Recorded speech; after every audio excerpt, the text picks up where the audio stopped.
नमस्कार दोस्तों।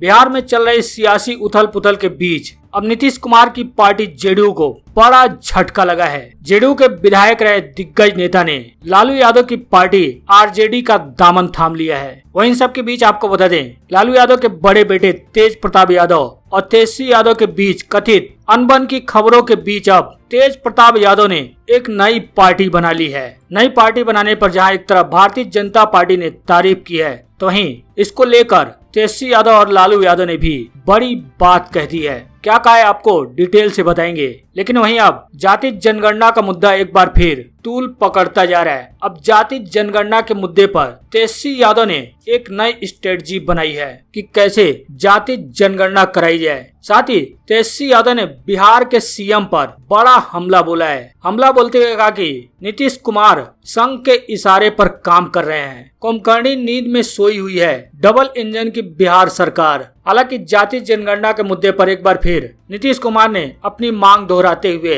ये बड़ी बात कहकर एक बार फिर केंद्र सरकार भारतीय जनता पार्टी सरकार को मुश्किलों में डाल दिया है। हालांकि तेजस्वी यादव के नीतीश कुमार पर हमले के बाद अब एलजेपी के नेता चिराग पासवान ने भी बड़ा हमला बोला है। चिराग पासवान ने हमला बोलते हुए क्या कहा है आपको डिटेल से बताएंगे। आगे बढ़ने से पहले इस वीडियो पर एक लाइक जरूर कर दें। चैनल को सब्सक्राइब करने के साथ ही घंटी को बजाना बिल्कुल ना भूलें, जिससे कि नई नई खबरों का अपडेट आप तक तुरंत पहुंच सके। जहां लगातार जेडीयू के नेता आरजेडी को तोड़ने की बात कह रहे थे, लेकिन ये मामला उल्टा हो गया। अब आरजेडी ने जेडीयू में सेंधमारी कर दी। सेंधमारी करते हुए जेडीयू के इस दिग्गज नेता को पार्टी में शामिल करा लिया। जी हाँ, प्रेमा चौधरी ने जेडीयू से इस्तीफा देकर आरजेडी में घर वापसी कर रही हैं। प्रेमा चौधरी ने, जो कि पूर्व विधायक हैं, इस्तीफा देने के बाद उन्होंने नीतीश कुमार पर धोखेबाजी का आरोप लगाया। जहां मुख्यमंत्री नीतीश कुमार पर धोखा देने का आरोप लगाकर कद्दावर नेता और पूर्व विधायक प्रेमा चौधरी ने पार्टी से इस्तीफा दे दिया। इस्तीफा देने के बाद प्रेमा चौधरी ने बताया कि नीतीश कुमार ने पातेपुर विधानसभा क्षेत्र से चुनाव लड़ने का वादा किया था, लेकिन मुख्यमंत्री ने वादा खिलाफी की और एक राजनीतिक साजिश के तहत उन्हें पिछले विधानसभा चुनाव में टिकट नहीं दिया गया। प्रेमा चौधरी ने बताया कि जेडीयू में उन्हें प्रदेश उपाध्यक्ष बनाने का भी वादा किया गया था, लेकिन वो भी पूरा नहीं किया गया। उन्होंने जेडीयू में अपमानित करने का भी आरोप लगाया। हालांकि उन्होंने अपनी पुरानी पार्टी यानी आरजेडी के बारे में भी बताया कि कुछ कंफ्यूजन था, जिसकी वजह से उन्होंने आरजेडी छोड़ी थी। अब तेजस्वी यादव उसी सम्मान के साथ पार्टी में वापस बुला रहे हैं, तो एक बार फिर वो अपनी पुरानी पार्टी आरजेडी में शामिल होंगी। आपको बता दें, प्रेमा चौधरी बिहार चुनाव यानी 2020 के विधानसभा चुनाव से ठीक पहले ही आरजेडी से नाता तोड़ लिया था और 17 अगस्त 2020 को उन्होंने जेडीयू की सदस्यता ग्रहण की थी। उन्हें उम्मीद थी कि उन्हें पातेपुर से जेडीयू टिकट देगी, लेकिन ऐसा नहीं हुआ। जिसके बाद अब नीतीश कुमार पर धोखेबाजी का आरोप लगाते हुए उन्होंने जेडीयू से इस्तीफा दे दिया। अब जल्द ही वो आरजेडी में शामिल होंगी। वहीं आपको बता दें, बिहार में जातिगत जनगणना का मुद्दा काफी जोर शोर से उठ रहा है। यहाँ तक ही नहीं, जाति जनगणना के समर्थन में बिहार में सभी पार्टियां एकजुट दिखाई दे रही हैं। पिछले दिनों नीतीश कुमार और तेजस्वी यादव सहित 11 नेताओं ने इसी मुद्दे को लेकर प्रधानमंत्री मोदी से मुलाकात की थी। अब एक बार फिर तेजस्वी यादव ने जातिगत जनगणना के फायदे बताते हुए नई स्ट्रेटजी बनाई है। तेजस्वी यादव ने प्रेस कॉन्फ्रेंस में जातिगत जनगणना का मुद्दा उठाते हुए कहा कि लालू यादव अगर जातिगत जनगणना को लेकर सड़क पर नहीं आते तो हम इस मुहिम में सफल नहीं होते।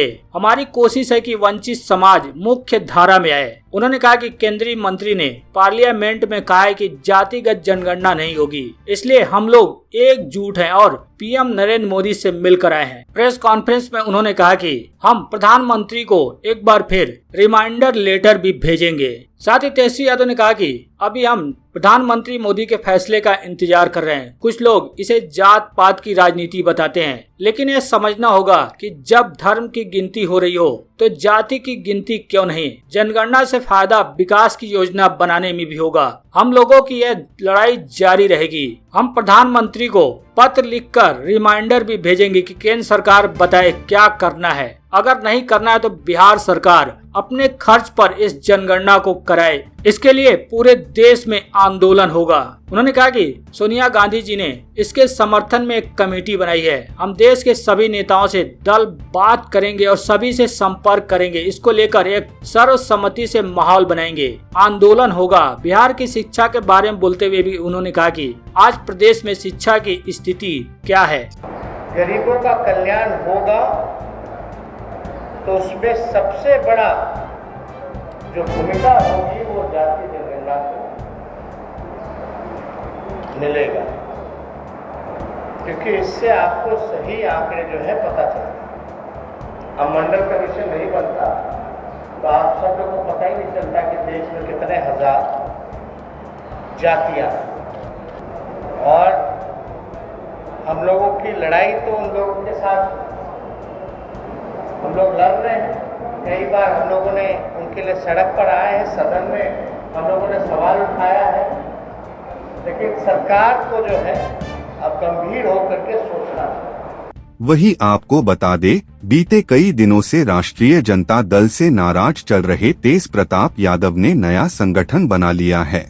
वहीं राज्य और राष्ट्रीय स्तर की तमाम पार्टियां लालू प्रसाद यादव के बड़े बेटे के इस फैसले को अलग अलग नजरिए से देख रही हैं।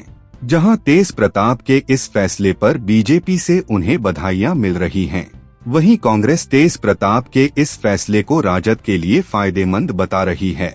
दरअसल बीजेपी प्रवक्ता मृत्युंजय झा का कहना है कि जिस तरह से तेजस्वी की हैसियत है, उसी तरह तेज प्रताप की भी अपनी हैसियत है। तेज प्रताप को आरजेडी में तरजीह नहीं मिल रही थी। अब उन्होंने पार्टी बनाने का जो फैसला लिया है, उसके लिए हमारी शुभकामनाएं। वहीं कांग्रेस ने तेज प्रताप के इस फैसले पर प्रतिक्रिया देते हुए कहा कि यह फैसला लेकर तेज प्रताप अपनी पार्टी की मदद ही कर रहे हैं। कांग्रेस प्रवक्ता राजेश राठौड़ का कहना है कि तेज प्रताप का निर्णय पार्टी के लिए मददगार साबित होगा। नए संगठन के जरिए वो नौजवान छात्रों को जोड़ेंगे। यह आरजेडी के लिए एक अच्छी पहल है। गौरतलब है कि शिक्षक दिवस के मौके पर तेज प्रताप यादव ने नया संगठन छात्र जनशक्ति परिषद बनाया है। बिहार पंचायत चुनाव से पहले तेज प्रताप का यह फैसला काफी महत्वपूर्ण माना जा रहा है। उनका कहना है कि छात्र जनशक्ति परिषद का विस्तार गांव-गांव तक होगा। अगर संगठन से जुड़ा कोई सदस्य पंचायत चुनाव लड़ना चाहता है तो उसका पूरा सहयोग किया जाएगा। वही आपको बता दे, राष्ट्रीय जनता दल सुप्रीमो लालू प्रसाद यादव के छोटे बेटे और नेता प्रतिपक्ष तेजस्वी यादव लगातार केंद्र की नरेंद्र मोदी और बिहार सरकार पर हमलावर रहते हैं। तेजस्वी यादव इन दिनों किसानों के मुद्दे को लेकर डबल इंजन की सरकार को घेरने की कोशिश कर रहे हैं। नेता प्रतिपक्ष ने सोमवार को ट्वीट कर किसानों की समस्याओं को उठाया है। रविवार को भी तेजस्वी ने ट्वीट किया था कि देश में किसानों की हक की बात नहीं सुनी जा रही है। नेता प्रतिपक्ष तेजस्वी यादव ने सोमवार को ट्वीट कर लिखा है कि एनडीए की सरकार में किसान एमएसपी से वंचित हैं। साथ ही बाढ़ की वजह से बिहार के किसानों को काफी परेशानियों का सामना करना पड़ रहा है, लेकिन डबल इंजन की सरकार किसानों की समस्याओं का निदान नहीं कर पा रही है। तेजस्वी का आरोप है कि खाद की कालाबाजारी हो रही है और किसान खाद बिक्री केंद्र पर लाइन लगाकर खड़े हैं और केंद्र की मोदी सरकार और बिहार की नीतीश सरकार कुंभकर्णी नींद में है। इससे पहले भी रविवार को तेजस्वी ने ट्वीट किया था कि भारत जैसे कृषि प्रधान देश में किसानों की समस्याएं नहीं सुनी जाती हैं। उन्होंने सरकार को चेतावनी देते हुए लिखा था कि किसानों के हितों से खिलवाड़ अगर बंद नहीं हुआ तो परिणाम ठीक नहीं होंगे। गौरतलब है कि दिल्ली से लौटने के बाद नेता प्रतिपक्ष तेजस्वी यादव एक बार फिर से पॉलिटिकली एक्टिव दिख रहे हैं। तेजस्वी यादव ने रविवार को प्रदर्शन कर रहे शिक्षकों के मुद्दे को भी उठाया। उन्होंने कहा कि बिहार की सरकार सत्ता के नशे में चूर है। यही वजह है कि शिक्षक दिवस के दिन भी बिहार के शिक्षक सड़क पर प्रदर्शन कर रहे हैं, लेकिन सरकार को उनकी कोई चिंता नहीं है।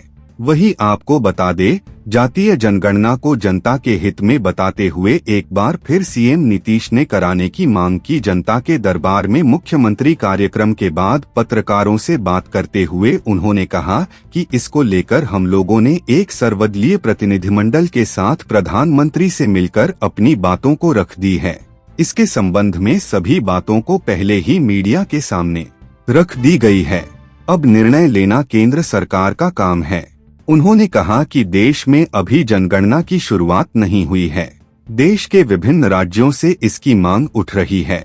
इस पर सोचना और निर्णय लेना केंद्र सरकार का काम है। अभी कुछ भी सामने नहीं आया है, ऐसे में अभी इस पर कुछ भी नहीं कहा जा सकता है। उन्होंने कहा कि मीडिया की खबरों में यह बात सामने आ रही है कि सभी राज्यों के लोग जातीय जनगणना की मांग कर रहे हैं। ये देश के हित में है, इससे सभी को लाभ मिलेगा। मुख्यमंत्री ने कहा कि जातीय जनगणना होने से समाज के वैसे वर्ग जिनको आगे बढ़ाने की जरूरत है के संबंध में जानकारी मिलेगी। हम लोग इसको लेकर हमेशा अपनी बातों को रखते रहे हैं। कुछ लोग जातीय जनगणना के खिलाफ में बोलते और लिखते रहते हैं, लेकिन ऐसी बात नहीं है। यह समाज को बांटने के लिए नहीं बल्कि एकजुट करने के लिए जरूरी है।